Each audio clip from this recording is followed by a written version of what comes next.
One of the biggest myths is that it's impossible for senior attorneys without any significant business to find positions in law firms. And honestly, I mean, nothing could be further from the truth. I've placed more than I can count. I place them every month and have them interviewing several interviews a week. It's definitely not true. If a legal recruiter tells a senior attorney that they're not marketable, what the legal recruiter is essentially saying is they don't know what they're doing. Could be one of them because there's no reason for a recruiter not to try to work with senior attorneys, or they just don't want to do the work. I mean, in a lot of cases it does take a little bit more work to place a senior attorney without any business, but in my opinion it's actually easier to place senior attorneys without business than it is with attorneys with business. The fees may not be as high to a recruiter, but there's a lot less negotiation and time and stuff it generally can take to get a senior attorney without business work. So I would just tell them to find another recruiter. There's 6 methods that a senior attorney without any business can generally follow to get a position. The first one is that the senior attorney really needs to change their mindset and realize they have value. Just because the majority of recruiters aren't going to be interested in working with them, or they keep hearing from the market that no one's interested in them, you need to change your mindset and realize the value that you have. The second thing is it's important in a lot of cases to be geographically flexible. If you're in a major market, there's going to be places you could work, but if you're not in a major market, being geographically flexible can definitely help you get another position. And the third thing that's very important is you need to look like a specialist in something. So if you're a real estate attorney, that would mean having experience with real estate title and title opinions, for example. Or if you're a patent attorney, having a patent experience in a certain type of patents, like electromechanical devices or something. You really need to look like a specialist. So if you're a generalist and you're a senior attorney, it's going to be much harder to find a position than if you're a specialist. Then the next thing is really to have realistic expectations in your job search. There's 2 types of attorneys that are always kind of hot and marketable. The first is going to be attorneys that are just out of law school, or 1 to 5 years out of law school, gone to big schools and have good experience. They're always going to be marketable. And the next one is attorneys with a lot of business. So if you're not kind of in that group, you have more than 5 or 6 years of experience, and you don't have any business, then it's not going to be as easy to get a position. So you need to have realistic expectations in terms of how much time it can take and so forth. The next thing you need to do is you need to be able to conduct your search aggressively. And that means finding a recruiter that's willing to be aggressive, and that means allowing them to talk to lots of firms. It also means applying to lots of places. If you're doing the work on your own, you need to be very aggressive and you need to look at more places, because you have to find a place that has a willingness to give work to senior attorneys. The reason it's not as easy for a senior attorney to get a job because a lot of law firms have up or out kind of mentality. So, if you're not made a partner there, you're going to be out. But the next thing that's very crucial is when you're more senior, you're doing senior level work, and that's work that is a higher billable rate, and a law firm is going to have large clients, or it's going to have a gap in someone that can't do that work in order for you to do it. So it's not as easy, so you have to be aggressive. And the next thing is, the final thing is to put your ego aside. You're going to get a lot of rejection, and there's nothing wrong with that. Rejection is no different than you walking into a store and seeing something you don't like and not buying it. That's the way to think about it. Someone's not rejecting you personally, it's just a business decision, and they may not have a need for you at that time. The first thing that an attorney can do to realize that they have value is to remember that if you've been practicing for 5 or more years, you have skills, and there's skills that you have that other people do not have. And those skills have value in the market because not everybody has as much experience as you, and not everybody can do that type of work.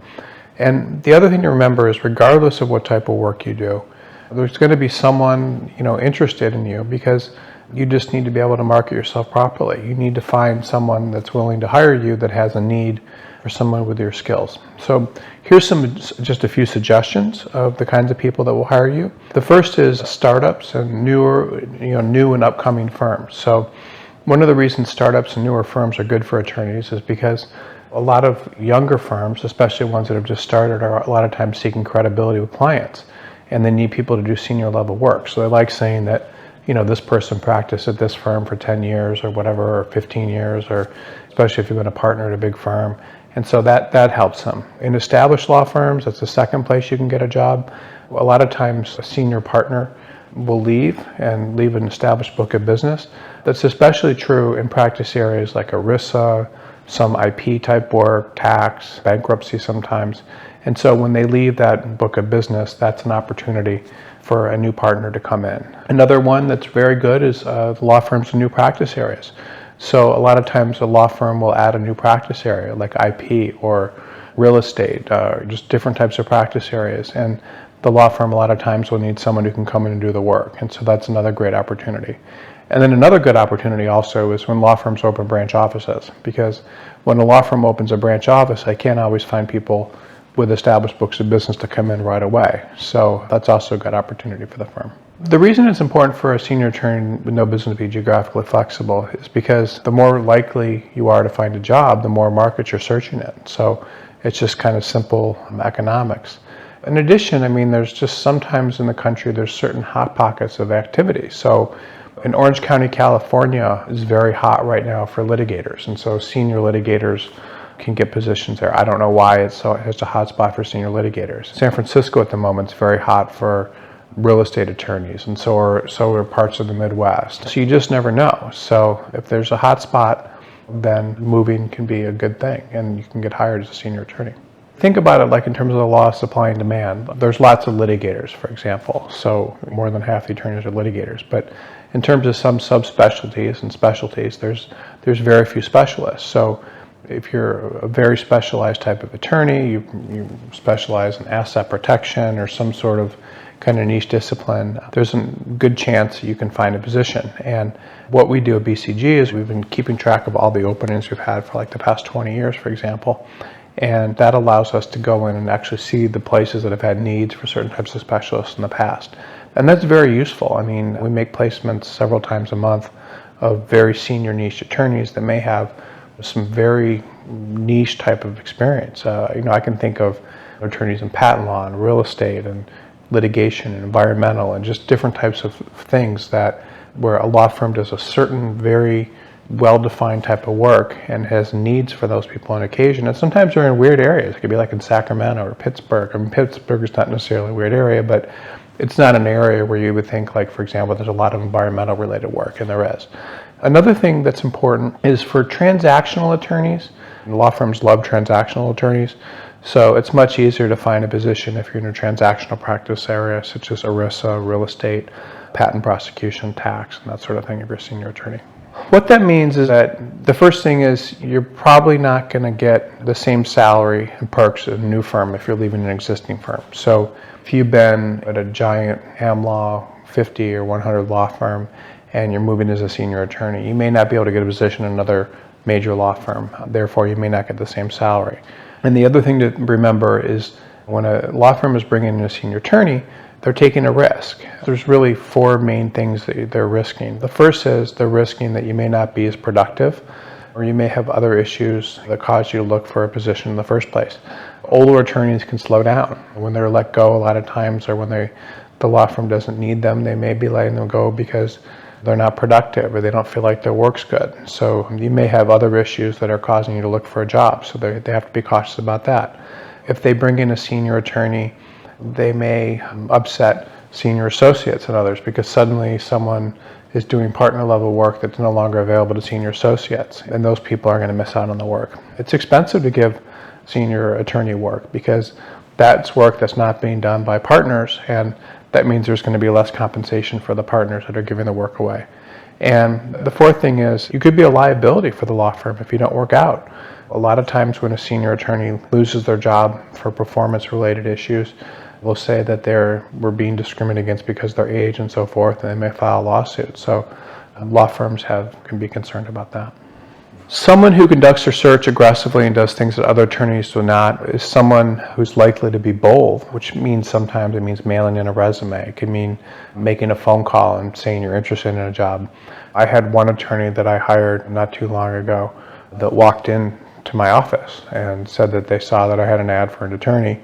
Not that it's hard for me to hire attorneys as a legal placement person, but I also work in an area of the country where a lot of people do not necessarily want to drive out to and so forth. So but I had an attorney walk into my office and inquired about a job, and that person ended up getting hired. Another thing it means that you need to look at lots and lots of positions in order to get hired. So you need to apply to lots of places and look at lots of places. Law Crossing, which is one of our companies, is a job consolidator, and it goes out and will gather positions from every place it can possibly find them, and typically has over 150,000 jobs, which is good. It also helps to look at old openings, because a lot of times history will repeat itself. So a firm that had an opening in the past may have an opening again, and by going back and looking at those firms, that can be helpful. The ego in general is a bad thing. So the ego makes us make decisions that are bad a lot of times. The ego, from my personal standpoint, I mean, I think when I was younger, my ego was something that probably got me into a lot more trouble than I should have. But there's a couple different types of egos. There's the ego that's bruised by rejection, and then there's an ego that kind of comes out in interviews. So if an attorney's worked in major law firms or big law firms, or had been very steady for most of their career and never had a difficult time searching for a position, a lot of times they're going to fear rejection, and they're not going to put themselves out there because they're going to want to protect their egos. Or they may give up after fear rejections. I've seen so many attorneys, more than I can count, really undersell themselves, only apply to a few places, be afraid of rejection, be feeling they have to protect some sort of brand or something and not want to look bad, and therefore only apply to a few places and take one job, or not apply to enough places. I've seen that happen a lot. And then the other thing I see a lot of times is the ego that the attorney will feel that certain types of work may be beneath them, and they won't do it, and that'll come out in interviews and results in them being rejected. So an attorney needs to really express a willingness to do all sorts of work, regardless of how they feel about it. I mean, the attorney wants to be gung-ho and seen as someone that wants to do it. So final thing I would say, the ego that kind of comes out in interviews, is a lot of times the attorneys will have been used to calling the shots or being in charge. And the odds are, if it's a senior attorney without business, they're being hired more as a soldier and not as a general. So they're being hired as someone to carry out orders and do work, not as someone to supervise and be in charge. So law firms want to hire people that are going to be soldiers and who look like they're going to do a good job. And the final thing I think is, you don't want to give law firms the impression that you won't be there over the long term. You want to give them the impression that you're going to be there for a long time.